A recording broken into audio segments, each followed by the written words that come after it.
시청자 여러분 안녕하십니까. 효놀TV 채널지기 효놀입니다. 매주 금요일 효놀TV에서는 이제 갈빈지 5대 교리에 입각한 도르트신조 해설을 하고 있는데요. 이제 마지막 주제 공부하고 있고, 이 마지막 주제도 거의 막바지에 이르고 있습니다. 지난 시간에 이어서 13항을 공부하도록 하겠습니다. 12항에 이어지는 부연 진술이다 라고 보시면 되겠어요. 13항의 주제는 이 견인의 확신이 성도를 나태함으로 이끌지 않는다 라고 진술하는 내용입니다. 요지를 정리해보자면 이렇습니다. 첫째로, 이 견인의 확신은 실족으로부터 건진받은 자들이 더욱 세심하게 주의를 기울여 여호와의 도를 지키는데, 그 길로 행하는 이들이 자신의 견인을 계속 확신하도록 하나님께서 미리 예비하신 것으로 이 도를 행한다. 두 번째, 그래서 이들은 하나님의 자애로운 인자하심을 오용하지 않으므로 사망보다 더 쓰다라고 표현된 하나님이 그 은혜로운 얼굴을 돌리시는 일이 생겨 큰 영혼의 아픔에 떨어지지 않도록 주의를 기울이며 살아간다 라고 진술을 하고 있습니다. 자, 견인의 확신, 이 견인의 은혜, 이것을 가진 자들이 이제 죄악으로부터 다시 돌아왔을 때 그들은 영적인 부주의에 빠져서 안일하게 살지 않고 성경 말씀에 따라서 더욱더 진리의 길로 걸어가게 되어 있습니다. 그럼에도 불구하고 분명히 세상에는 이 견인의 교리를 남용하는 자들이 있습니다.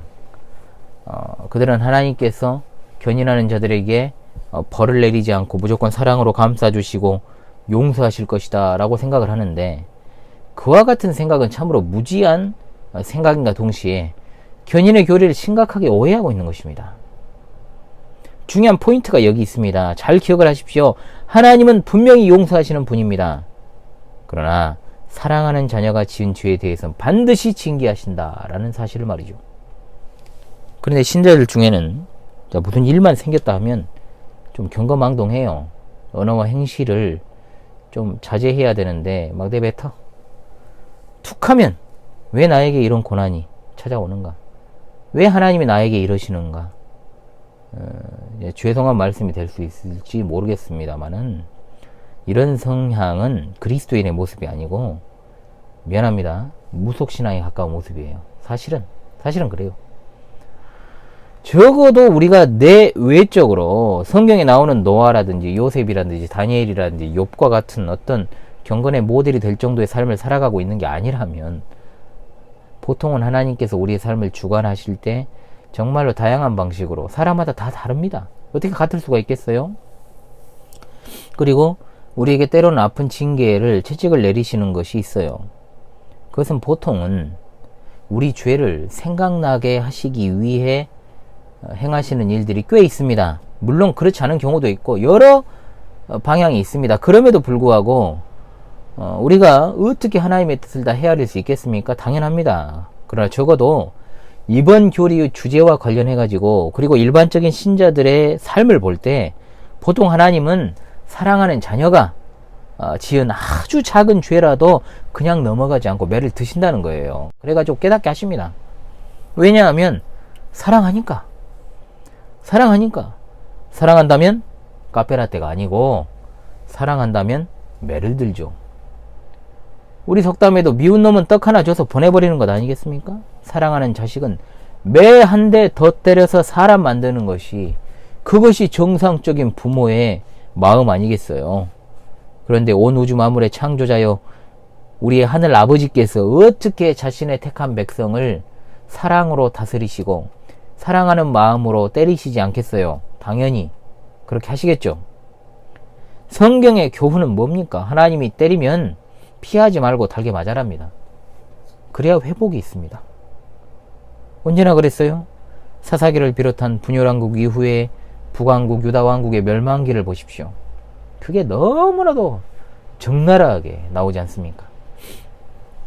심각한 죄를 짓고 난 뒤에 돌아온 성도는 얼마나 그것이 수치스럽고 아프고 고통스러운 줄 알아요. 그것보다 더 큰 게 없죠. 잘 아니까 더욱더 이제는 영적으로 같은 잘못에 떨어지지 않으려고 몸부림을 치죠. 정말로 장난스러운 철없는 아이들이 그렇게 겨울철에 이제 제일 위험한 게 뭡니까? 난로 아닌가, 난로? 그래, 난로를 손대지 말아라. 이렇게 경고하고, 또 라디에이터 같은 거 주의를 줘도 결국은 손을 대고 화상을 입어요. 그리고 나서 이제는 정말로 다시는 만질 생각을 하지 않지만 사실은 화상의 경중에 따라 정말 큰 상처로 평생 남을 수도 있는 것 아니겠습니까? 심지어 고등학교 때예요. 고등학교 때 다 컸죠. 고등학교 때 의심하는 것이 아주 생활이던 제 친구가 있었어요. 제가 그 당시에 신문 기사를 봤는데 유아가 이제 쇠젓가락으로 들고 장난을 치다가 콘센트를 찔러가지고 감전 사망을 해버린 사고가 있었다는 이야기를 제가 해줬어요. 그 친구에게. 안 믿어요. 어떻게 젓가락을 끼웠다고 전기가 통하겠느냐 이러는 거예요. 그럼 한번 두 개를 이렇게 찔러봐라. 설마 진짜 찌를 줄은 몰랐습니다. 그래서 이제 그런 일이 비일비재한테 해가지고 콘센트 덮개가 나온 겁니다, 여러분. 그리고는 이제 젓가락으로 진짜 찌르는 거예요. 나 깜짝 놀랐습니다. 그랬더니 갑자기 앞으로 푹 꼬꾸라지면서 얼굴이 하얘져가지고 이제 감정이 된 거죠. 전기가 몸에 통했는데 멀쩡할 리가 있습니까? 그러더니 그 이후로는요, 다른 친구 말은 몰라. 제 말을 정말 잘 듣더라고요. 상당히 오랜 시간 함께 했던 친구인데 뭐 지금은 연락을 잘 하진 않습니다만은 어찌됐든 그 이후로는 제 말 잘 들어요. 꼭 그렇게 되어봐야, 꼭 그렇게 감전되어야만 알고 하지 않는 겁니까? 우리 인생도 마찬가지 아니겠어요? 성경에 가지 말라면 가지 말고, 성경에서 하지 말라면 하지 말아야 돼요. 하지 말란 짓 해놓고 매를 맞았잖아요? 그런데 죽긴 살긴 하죠. 매 아프니까 매는.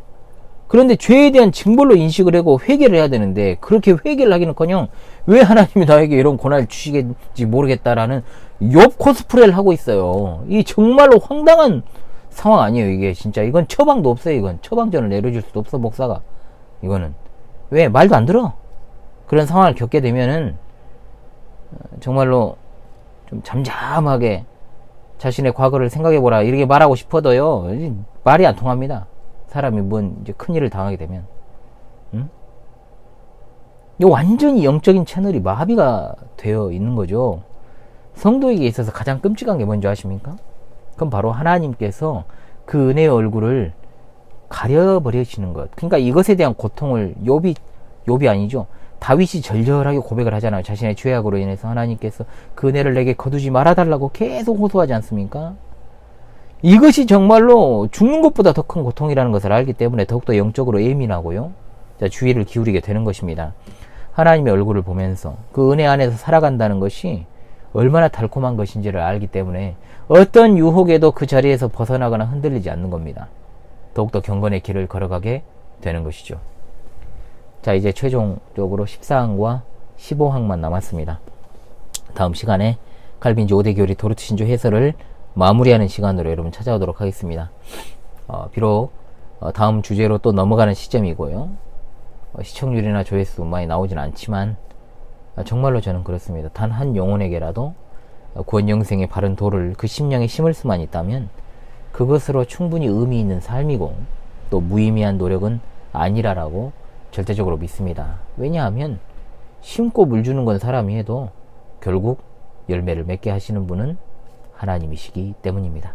하나님이 이 부족한 종의 마음을 알아주시면 그걸로 저는 족합니다.